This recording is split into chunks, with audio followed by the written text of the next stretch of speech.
Riko dan Kebun Harapan. Di sebuah desa kecil bernama Sukamaju, hiduplah seorang anak laki-laki bernama Riko. Usianya 10 tahun. Riko tinggal bersama ibu dan adiknya, Maire. Ayah Riko sudah lama merantau ke kota untuk bekerja, meninggalkan ladang kecil yang kini mulai gersang karena musim kemarau panjang. Setiap pagi, Riko menatap ladang itu sambil menggenggam cangkul peninggalan ayahnya. Ia tahu ibu tidak sanggup mengolah ladang sendirian, apalagi air di desa semakin sulit. Suatu sore, Riko menemukan sebuah kantong kecil berisi benih jagung di gudang kayu belakang rumah. Di kantong itu tertulis, "Jaga baik-baik, ini benih harapan." Riko langsung berlari ke ibu. "Ibu, ayo kita tanam benih ini. Kalau berhasil, ladang kita hijau lagi," kata Riko penuh semangat. Ibu hanya tersenyum, mengelus kepala Riko. "Tapi airnya dari mana? Nah, tanah kita kering." Riko tidak menyerah. Ia pergi ke sungai kecil di ujung desa, menimba air sedikit demi sedikit dengan ember tua.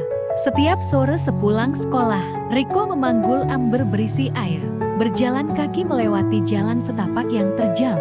Hari demi hari, Riko menanam dan menyirami benih itu seorang diri. Tangan Riko melepuh, bajunya kotor tanah. Kadang kakinya lecet karena harus berjalan bolak-balik. Tetangga yang melihat hanya menggeleng, mengira Riko membuang waktu. Suatu pagi, Riko melihat ada tunas hijau yang muncul di sela-sela tanah kering. Ia meloncat kegirangan. Ia memanggil Maire dan ibu. "Ibu, Maire, lihat. Tunasnya tumbuh." Ibu menatap tunas itu sambil menitikkan air mata. Sejak hari itu, ibu dan Maire ikut membantu Riko menimba air, merawat tunas jagung bersama-sama. Para tetangga yang awalnya menertawakan pun mulai ikut membantu.